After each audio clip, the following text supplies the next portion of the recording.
না ওই গাধার ডাক্তার দিয়ে দেন, এই গাধাটার কথা শোনার আগে গাধার ডাক্তার দেন, বরকত হবে।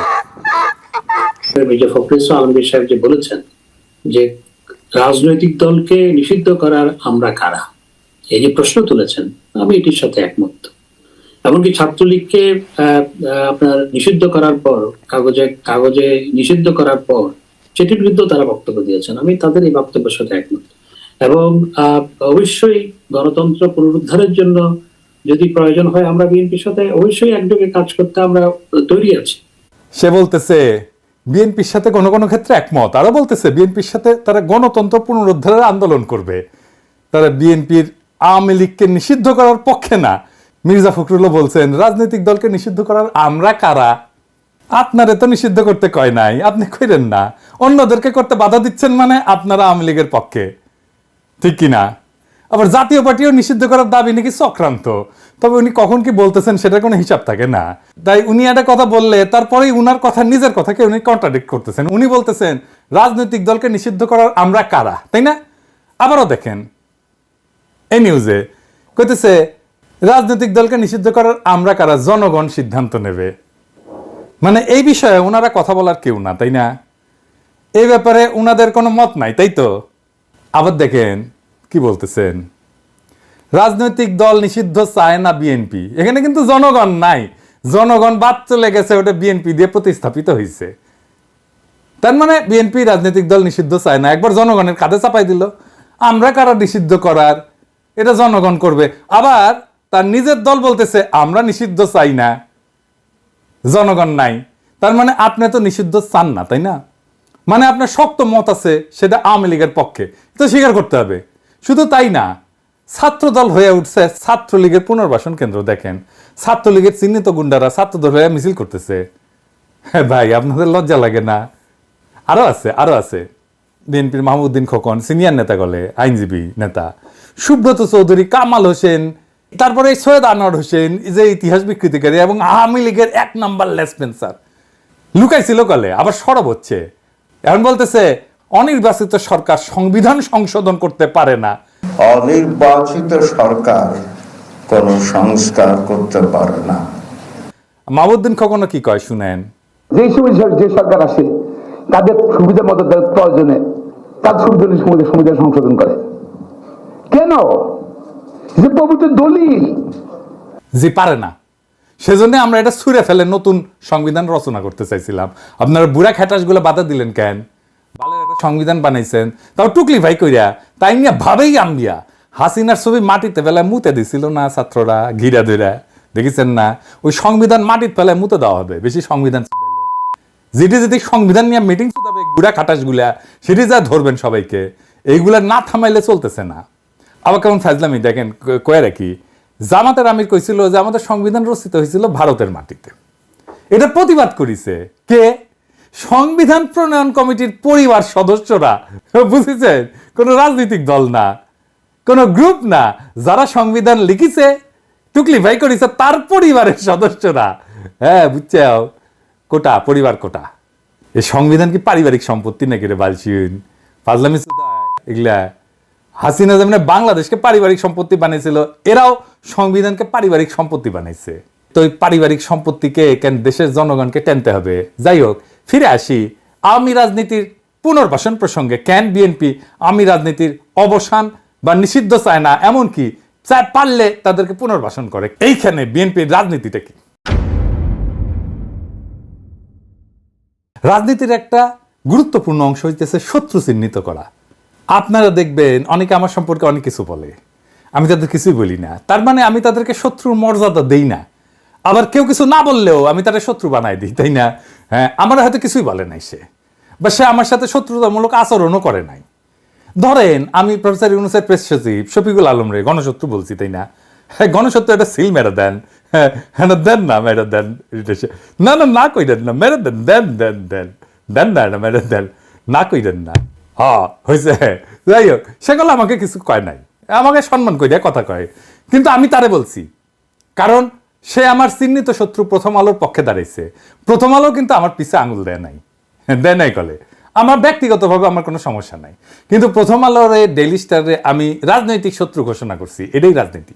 রাজনীতিতে শত্রু লাগে, আপনার শত্রু চিহ্নিত করতে হবে, বলে দিতে হবে আমার শত্রু, আমি এর বিরুদ্ধে লড়াই করতেছি। সেই শত্রু চিহ্নিত করাটাই রাজনীতি। কমিউনিস্টদের শত্রু পুঁজিপতি, তাই না?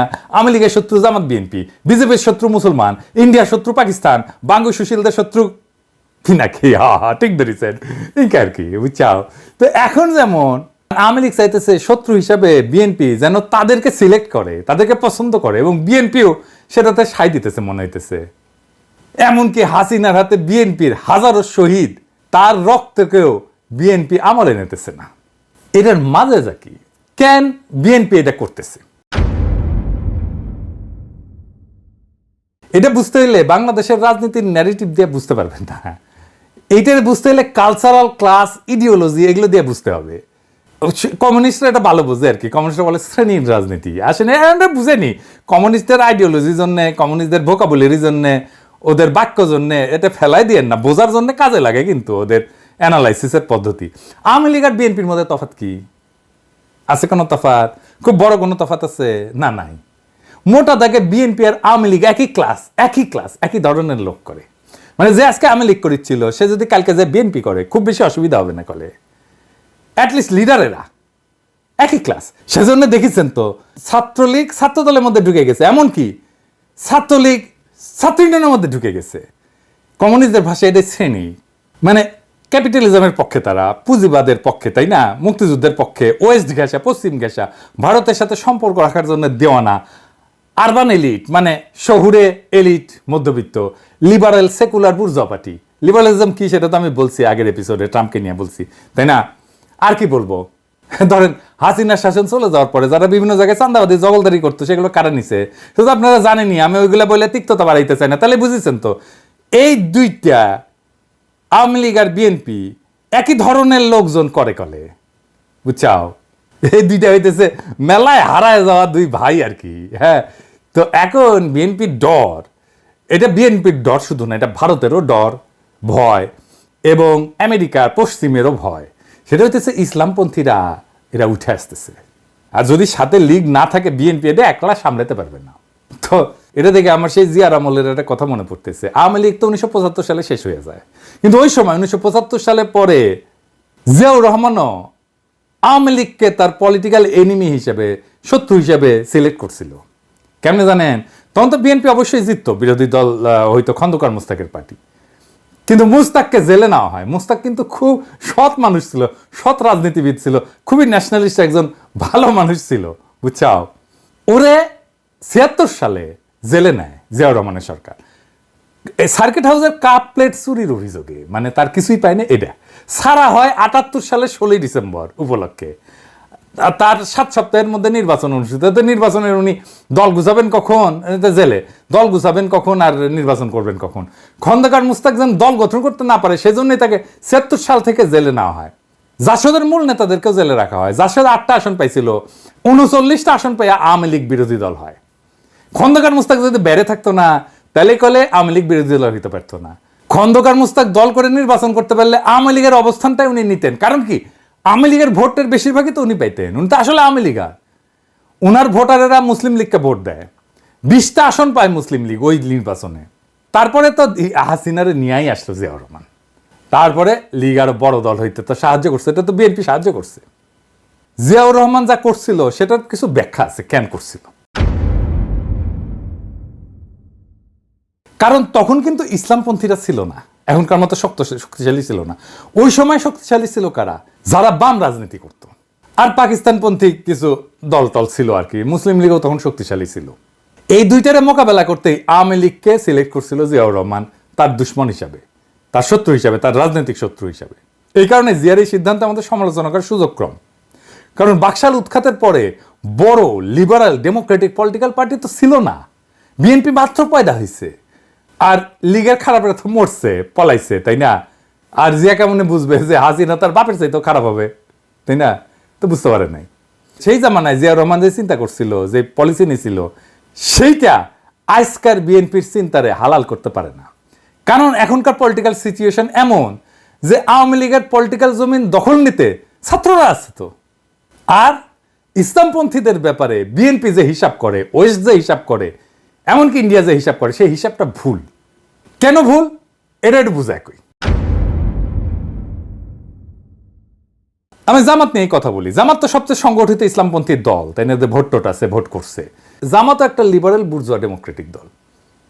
ভোটে জিতে তারা ক্ষমতায় যেতেছে, তাদের কোনো বৈপ্লবিক কর্মসূচি নাই গেলে। এইখানে জামাতের রাজনীতির যে মেইন কন্ট্রিবিউশন সেটা কি, মাহমুদুদ্দিন সাহেবের ক্রুশিয়াল কন্ট্রিবিউশন কি, সেটা বুঝলে জামাতের রাজনীতি যে আসলে লিবারেল বুর্জোয়া রাজনীতি এটা বুঝতে পারবেন। জামাতের রাজনীতিটা আসলে কি। জামাত হয়তো অন্যভাবে ব্যাখ্যা করবে, এটা আমি আমার ব্যাখ্যা দিতেছি। জামাত এটার সাথে একমত নাও হইতে পারে, কিন্তু আমার ব্যাখ্যাটা দেখবেন যে আমার ব্যাখ্যাটা জামাত যে রাজনীতি করে সেটা খুব সহজে বোঝার জন্য খুব সুবিধাজনক। মাহমুদুদ্দিন সাহেব যেটা বলছিলেন সেটা এরকম যে লিবারেল ডেমোক্রেসি এটা ঠিক আছে, ভালোই, কিন্তু এটা কাজ করে না, ফাংশন করে না। কেন কাজ করে না? ওনার তত্ত্ব হচ্ছে যারা এই শাসনটা চালায় তারা অসৎ। যেখানে সৎ লিবারেল ডেমোক্রেটরা আছে, যেখানে দুর্নীতি কম, সেখানে লিবারেল ডেমোক্রেসি কিন্তু ভালো ফাংশন করে। কথাটা কিন্তু সত্য। ওনার এই অবজারভেশন ইজ ভেরি রাইট। তাই ওনার কথা হচ্ছে লিবারেল ডেমোক্রেসি থাকবে, কিন্তু এটা শাসন করতে হবে সৎ লোক দিয়া। এখান থেকেই আসছে জামাতের স্লোগান, আল্লাহর আইন চাই, সৎ মানুষের শাসন চাই। তার মানে লিবারেল ডেমোক্রেসি চাই, কিন্তু এটা হইতে হবে সৎ মানুষ দিয়া পরিচালিত। ওই সৎ লোক তৈরির কারখানা হইতেছে জামাত শিবির, বুঝছাও? ওরা কিন্তু এই যে সততার স্কুলিংটা ভালো করে করে, আপনাদের স্বীকার করতে হবে, আপনারা ওরা পছন্দ করেন বা না করেন। সততায় অনেক উঁচু মানের নেতা কর্মী তারা তৈরি করতে পারছে, হয়তো সবাই না, কিন্তু উল্লেখযোগ্য মাত্রায় তুলনামূলক সৎ মানুষ আপনি জামাইতে পাবেন। আপনি দেখবেন অনায়াসে তাদের সাথে টাকা পয়সা নিয়ে ডিল করতে পারবেন, কোনো সমস্যা হবে না, কখনো তো হবে না এরা। তাই পলিটিক্যাল এনিমি বাঁচার ক্ষেত্রে বিএনপির আশঙ্কাটা ফালতু। আওয়ামী লীগের চাইতে বেটার আওয়ামী লীগ দেশের পলিটিক্যাল সিনারিওতে হাজির আছে। বিএনপির উচিত হবে জামাত এবং ছাত্ররা যেন মেল পলিটিক্যাল শত্রু হয় তাদের, এমনটা যেন তারা ভাবতে পারে, তারাই যেন বিরোধী দল তৈরি করতে পারে। আমি বিএনপির শীর্ষ নেতাদের বলছি যে আপনারা শুধু আগামী সরকারই গঠন করবেন না, আপনারাই নির্ধারণ করতে হবে আপনারই যে আগামীর বিরোধী দল কে হবে। আপনার বিরোধী দল করতে হবে জামাত এবং ছাত্রদেরকে। তাই জিয়াউর রহমান যেভাবে তার পলিটিক্যাল শত্রু দুশ্মন সিলেক্ট করছিলেন, ওইটারে কপি করলে এখন ভুল হবে। আপনার জিয়াউর রহমানের ভিশন এবং শাসনকে অনুসরণ করেন।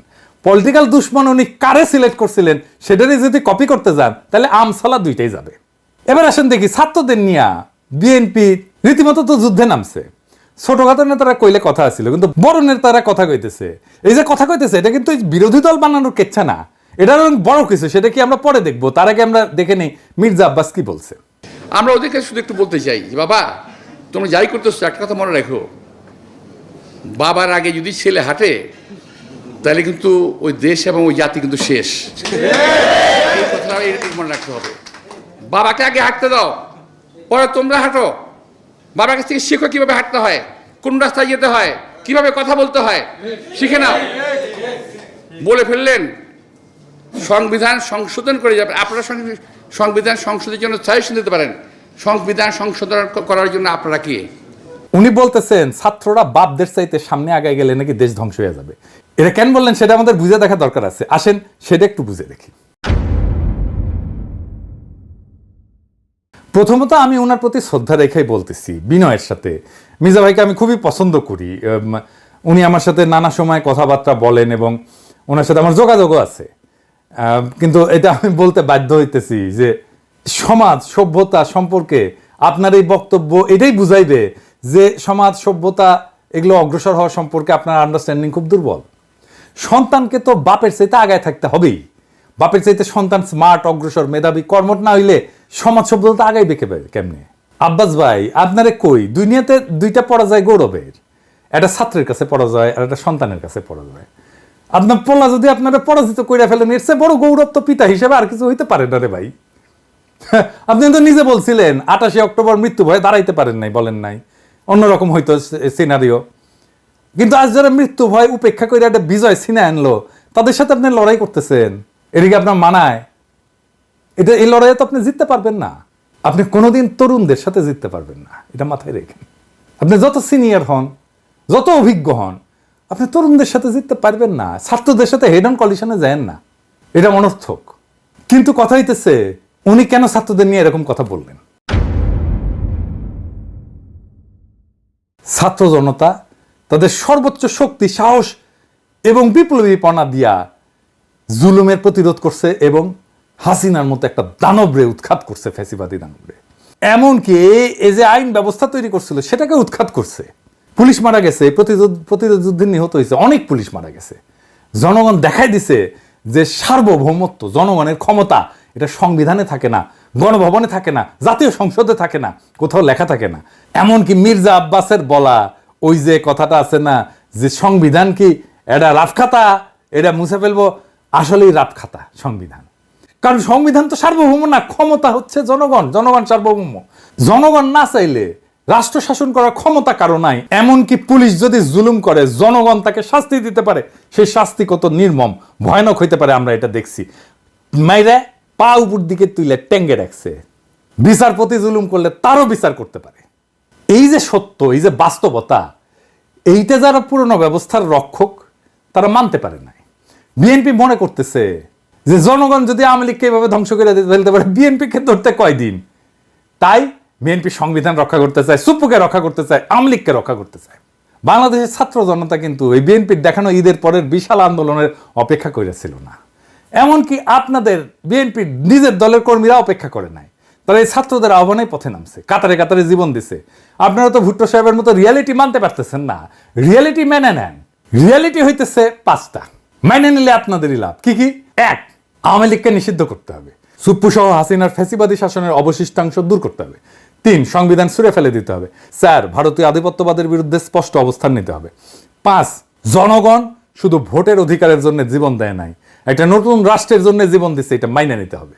আমি আমার এপিসোডের শেষে একজন করে শহীদের গল্প বলি। আজকেও একজন শহীদের গল্প বলবো। বিকেল 5:30টার মতো বাজে। ছেলে সাগর ফোনে জানায়, আব্বু আমাদের এখানকার অবস্থা ভালো না, আমাকে বিকাশে 1000 টাকা পাঠাও। আমি তখন কলাম, মনিরে সাবধানে থেকো। ফোনের কথা শেষ করেই নাড়ুয়া বাজারে যাই, বিকাশে টাকা পাঠায়। সাইকেলে বাড়ি ফিরতে ফিরতে টাকা পাইছে কিনা নিশ্চিত হতে ফোন করি, কিন্তু ফোন আর ধরে না। তখন থেকে আমার বুকটা কেমন যেন করতেছিল। মাগরিবের নামাজ শেষ করে সালাম ফেরানোর সময় পকেটের ফোন বাইজা ওঠে, মনটা কেমন আটকে ওঠে। আমার মেয়ে মুসমি ফোন করে বলে, আব্বু বাড়ি এসো। বাড়ি এসে দেখি সব এলোপাথারি, কেউ কিছু বলতেছে না। বড় জামাতা রঞ্জু এদিক সেদিক করতেছে। পরে আমার এক নাতি এসে বলছে, বাবাইর মানে সাগর মাথায় গুলি লাগছে, হাসপাতালে আছে। কথাগুলো বলছিলেন ঢাকার মিরপুর 10 নম্বর গোল চত্বরে 19 জুলাই বিকেল আন্দোলনের সময় গুলিবিদ্ধ হয়ে নিহত সাগরের বাবা কৃষক তোফাজ্জল হোসেন। রাজবাড়ীর বালিয়াকান্দি উপজেলার নাড়ুয়া ইউনিয়নের টাকাপোড়া গ্রামের দরিদ্র কৃষক তোফাজ্জল হোসেন। ছেলে সাগর আহমেদ, 22 বছর বয়স। মিরপুর সরকারি বাংলা কলেজের রাষ্ট্রবিজ্ঞান বিভাগের স্নাতক 2য় বর্ষের শিক্ষার্থী ছিলেন। 20 জুলাই সন্ধ্যায় নিজ গ্রামে সাগরের লাশ দাফন করা হয়। তোফাজ্জল হোসেন বলেন, যখনই কথা হতো তখনই সাগর বলতো, আব্বু তোমাকে আর রোদে পুড়ে মাঠে কাজ করতে হবে না, চাকরি করে তোমাদের ঢাকায় নিয়ে যাব। আমার মানিক হোটেলে কাজ করত, রাতে মেসে ফেরার সময় কিছু খাবার নিয়ে আসতো, রাস্তায় থাকা মানুষকে দিত। তিনি জানান, 19 জুলাই সকালেও মা বাবার সঙ্গে সাগরের কথা হয়। সাগর ওর মাকে বলে, ঢাকার পরিস্থিতি ভালো না, আমার জন্য দোয়া করো, আন্দোলনে যাব। তখন মা বলেছিল, যেও না বাবা। তখন তোফাজ্জল বলেছিল, ও যাবে, না গেলে মুনাফিক হয়ে যাবে। তখন মায়ের কাছে দোয়া চেয়ে সাগর বলে, মা